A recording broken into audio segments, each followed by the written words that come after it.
All right, welcome to Saturday versus Sunday. I'm John Barban. It's where we talk about college and pro football. But today I want to talk more about this situation with Nico Iamaleava and actually where the money comes from when it comes to these collectives.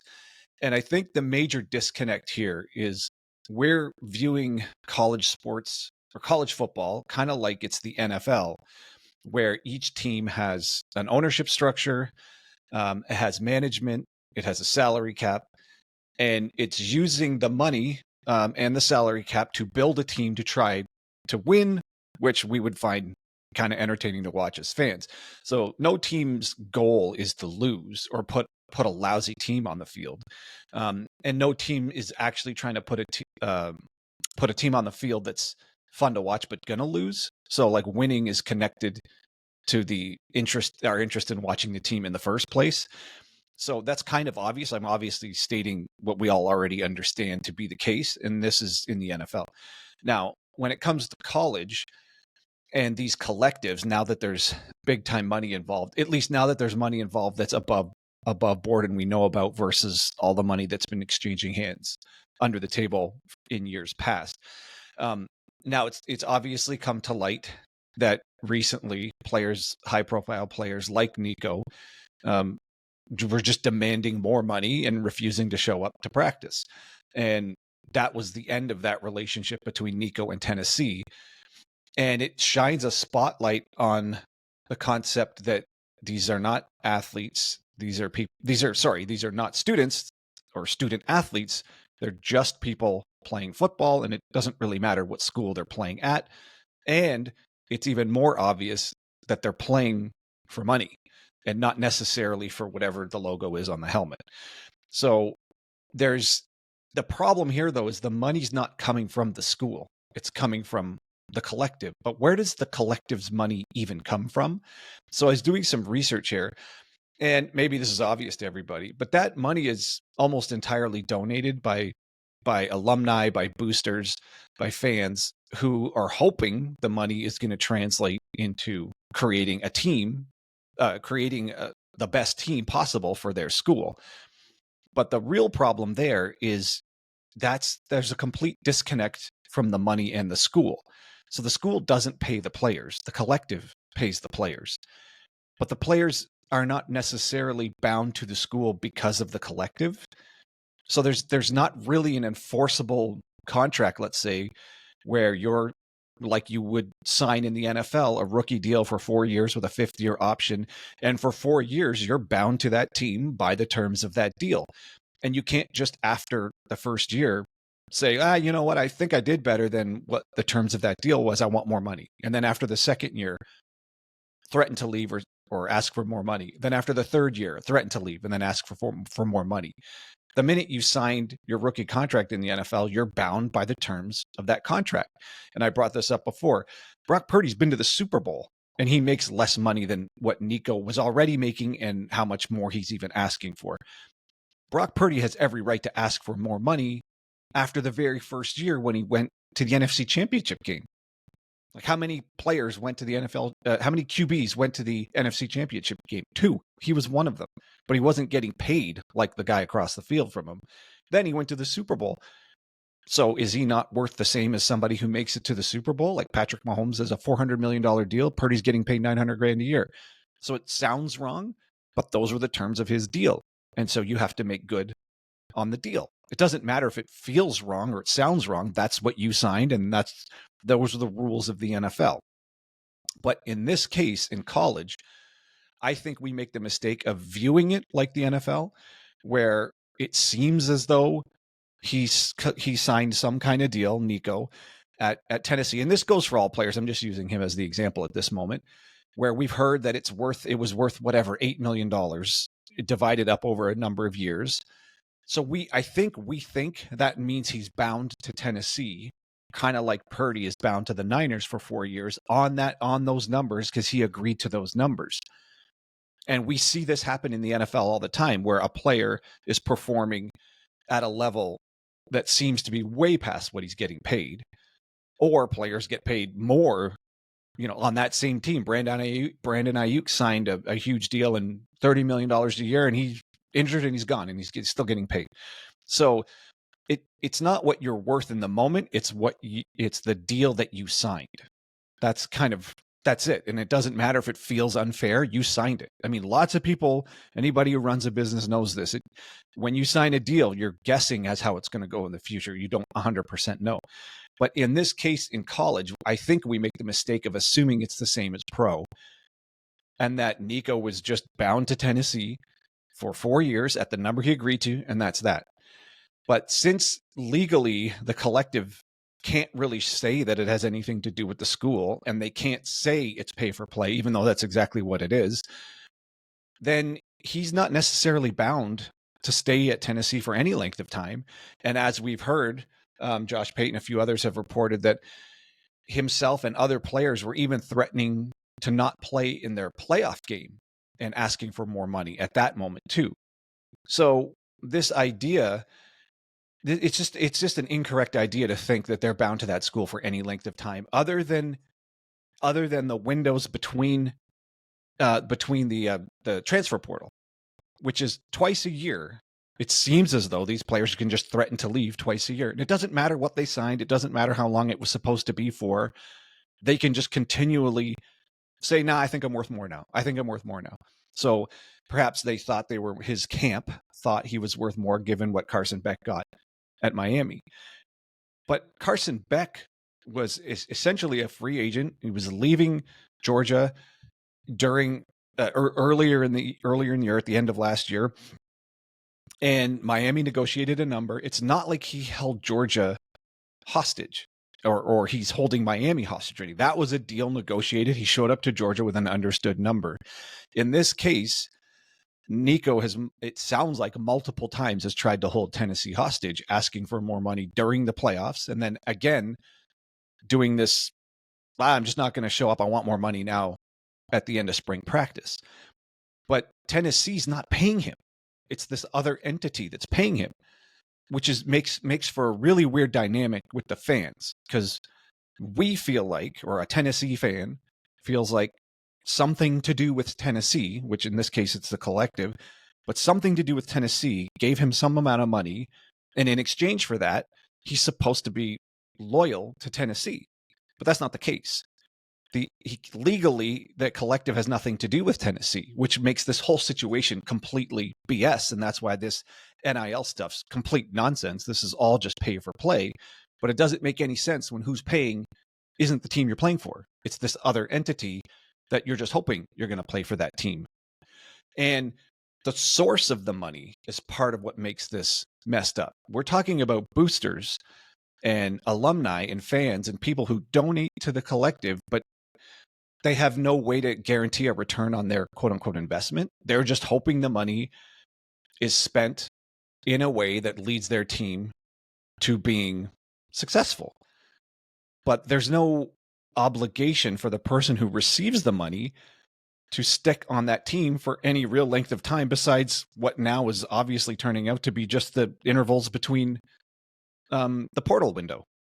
So no matter who you sign for however long it sounds like they're supposed to be there, they're clearly showing that they're not going to be there. Like Jaden Rashad is a good example. He was another one of the poster childs for this concept that he was at Miami, then flipped from Miami to Florida for some bigger number that the Florida Gator Collective was supposedly going to pay him. Then the people involved in that collective said, we never agreed to that much money. So he never actually played at Florida. Then he ended up on Arizona State. Then that didn't work out. Then he went to Georgia. Does anyone even know where Jaden Rashad is? Do you guys even know this story? And so now he's leaving Georgia too. So here's another case of a person chasing the money, chasing this fit between the money that comes from a booster to a collective that is not bound by the school to actually force the kid to stay at the school for any length of time. Also providing the kid 2 windows a year to leave any school at any time. And then you get stuff like Rashada, who's been 4 schools, 4 years, and now he's, I don't know, he might end up at some mid-major now. So it's just another example that we're creating a class of mercenary player who is just going from school to school, looking for the better deal constantly, with nothing binding them to those schools for any length of time. So Carson Beck is another example. Is he going to go down in history as a hurricane or a bulldog? Well, I don't know. Does Georgia even want to claim him anymore? If he has a lousy season at Miami, are they going to claim him? So this, I'm not saying players shouldn't transfer. What I'm saying is, as fans, we're mistakenly viewing the money they're getting from collectives as having anything to do with them being loyal to that team. And this is clearly playing out right in front of us that that's not the case. So and I think our mistaken view comes from grafting on an NFL contract to what's happening here in college. Whereas a player who signs with an NFL team is bound to that team for at least the extent of that contract. Yes, many of them renegotiate at the end of their contract, but that's because they've proven they deserve it. This guy has not proven he deserves to renegotiate for more money. Doesn't matter what Carson Beck got. His performance at Tennessee doesn't merit getting more money from Tennessee. Perhaps another school might give him that money. And if he had the $4 million on the table from somewhere else, then he could negotiate with Tennessee saying, I already got $4 million over here. So I'm either leaving or you're paying me $4 million, which again, I've said maybe on Wednesday we find that out. My guess is that's not the case. And my guess is his camp fumbled this one completely, probably looked at Carson Beck and the guy at Duke who just got a bunch of money and said, well, they're getting that much money, we deserve it too. But again, his performance doesn't dictate that he's that good of a player so far to demand more than he's already getting, which is already like a top 10 number in the league, in all of college football, with sort of middling stats. And you could say any decent quarterback would have got to where they got to on a team with that good of a defense and that good of a run game last year. So in this case, we don't have what's functioning like a real market the way the NFL has this sort of sorted out. Every team has to play by the same rules in the NFL. College isn't like that. College is more similar to baseball back in the day where the Yankees and the Red Sox and the Dodgers could just outspend everybody. And sure, they'll pay a penalty into some sort of salary cap thing, but they'll exceed the cap and just buy their way to a championship every year.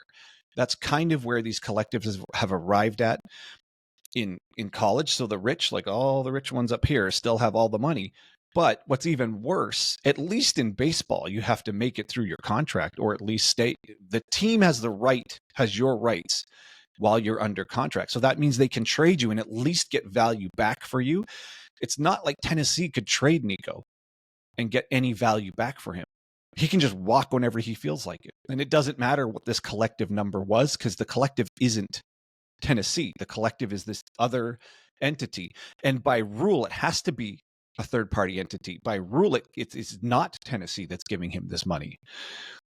And even with the coming revenue share, in which case the school will be paying them, that doesn't stop collectives from still paying the players on top of that.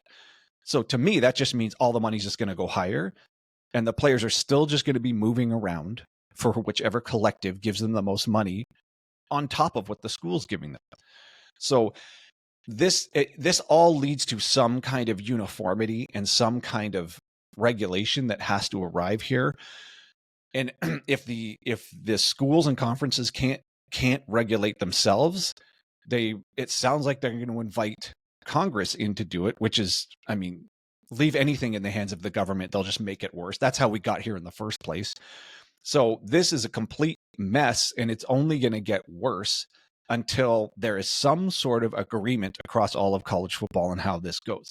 At minimum, these deals, if you can force it to happen across the board, and that's the key, it has to happen everywhere, should be incentive-based, should be performance-based, instead of this pay them up front, show up, and hope they're good. Like, imagine they're paying high school players based on projected future potential, not on actual results. Whereas if he arrives at school for some amount of money, and if he plays well in the first year, all right, a certain more amount of money he gets. Makes it to the playoffs, he gets even more money. Next year, he puts up even better numbers, gets even more money. Like, that's how I think as fans we imagine would be fair, but that's not how this is happening. And all the power now is with the players, and they can threaten to leave anytime they want. And as long as there's something else out there for them to go get, whether or not it's there, whether or not they imagine it, that's how they're acting. And that's how this particular case with Nico seems like it's going. It seems like his camp thinks there's for sure $4 million out there somewhere. And if they didn't already have it on the table, which I maintain is the only way this makes sense, they think they're going to get it somewhere else. And my guess is it doesn't seem like they really know what they're doing. And my guess is they just looked around at whoever got the most and figure, well, we're as good as that guy, so we deserve that much money. But that doesn't necessarily mean the market is out there to actually give them that much money.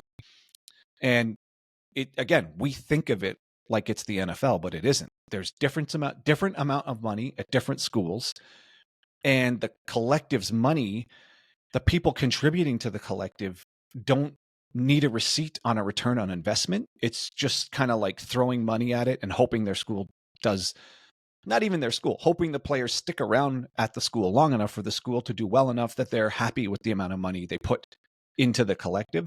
So it's this bizarre, like you and I I don't contribute to any of these, whether or not you do, whatever team you're a fan of or you're a student or alumni of.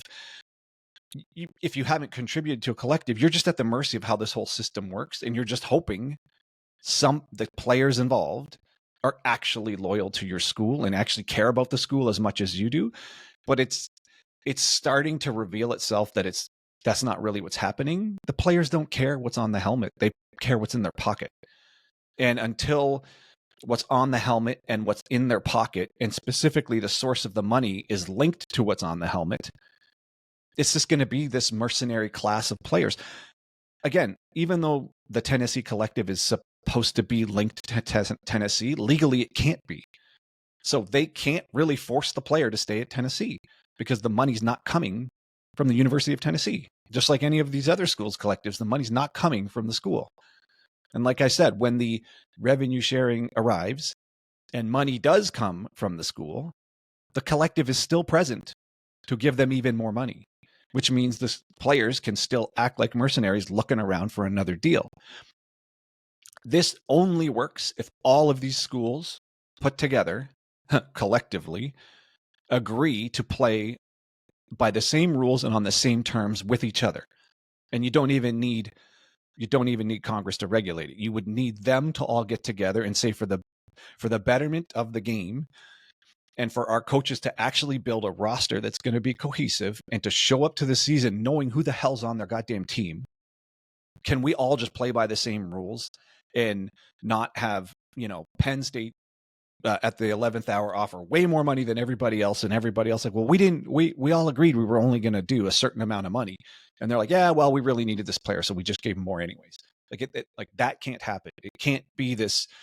The richest team just buys all the best players, and that's we're still in that. That's always been what it felt like it was when the money was under the table, and that's still what it is now.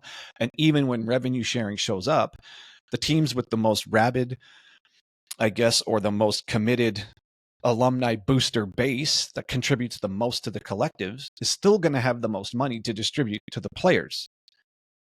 And the part about that even sucks for them is they, even with all of that money that Tennessee had, they still couldn't keep this guy around, or he kept wanting more and kept wanting more. And at some point, that's going to turn off even the wealthiest collective, with the wealthiest boosters who've built up the biggest collective, because that's now just a slap in the face to the people who've contributed to the collective, hoping that player will want to actually be proud and represent that school.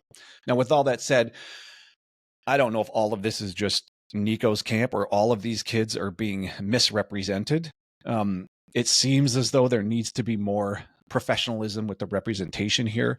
Like, for instance, in pro sports, you have to have, at least in football, your agent, your representatives have to be of some kind of actual legal status as a known proven entity with some kind of certification. You can't just have somebody off the street I guess in some cases, like in Lamar Jackson's case, his mother was involved, but you need someone who's going to lead you in a way that is in your best interest. And I think in this case, in Nico's case, it seems like the people leading him are looking out for themselves, not as much for him.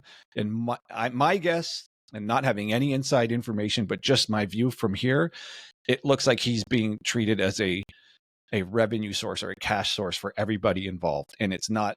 And then it ends up leaving a bad taste in everyone's mouth. The Tennessee collective will be upset. The Tennessee fans will be upset. The Tennessee coaching staff and players and administration will be upset. Nico himself's probably, well, this kind of sucks. Like, now, is he even going to end up at a major school? Like, is he going to end up, is there really a top 25 team with a realistic shot at the playoffs who has such an unsure QB room that they need him and will pay him? Like, he might end up getting not even not getting the 4 million, but he might not even get what he already had. So it's like, who wins here? And that's because the money flow, the none of it's aligned. We hear about alignment a lot. None of this is aligned. You've got money coming from a third party to hopefully keep a player loyal to a school who can't dictate the money, but also the player has all the power in the world to threaten to leave whenever he feels like, and has 2 opportunities per year to leave, 2 transfer windows per year with no penalty, so he doesn't have to sit out. At least the SEC within itself has policed that to the point where they can't transfer within the SEC and play the very next season. They have to sit out. So the minute the waiting, the transfer waiting, the waiting period for transfer, when it used to have a wait year, when that went away, plus all of this money, it quickly became a thing where, the player's like, I can get paid whenever I want, wherever I want, and negotiate it twice a year. And this is culminated into this story right here. And it's turning off a lot of fans, because I'm sure we all feel a little bit powerless here. Like, he's just walking, and the Tennessee fans don't know what to think about it. Like, they embraced him. Now he's public enemy number 1. But wherever he goes, is that fan base going to embrace him, or are they just going to view him as, here comes the mercenary? But then, is Miami embracing Carson Beck? And does the Georgia fans have a fond memory of him, or is it good riddance to him? And Jaden Rashada, he's 4 schools in 4 years. I don't know, is the last, whoever he ends up with, are they really going to care about this guy? And that doesn't mean transfers can't work. I mean, two transfer quarterbacks were in the national championship, but the way it was all handled and how this feels to a fan, this doesn't feel right. And we all sense what's wrong. We all sense there's something completely wrong with how it's working right now. And I'm just trying to make sense of it and trying to explain that the lack of alignment between where the money comes from to where it seems like the money is meant for that person to be committed to. There's no commitment based on the money, because the money's not coming from the entity. It's from the entity you're committed to, meaning the school. It's coming from another entity that can't actually force you to stay at the school.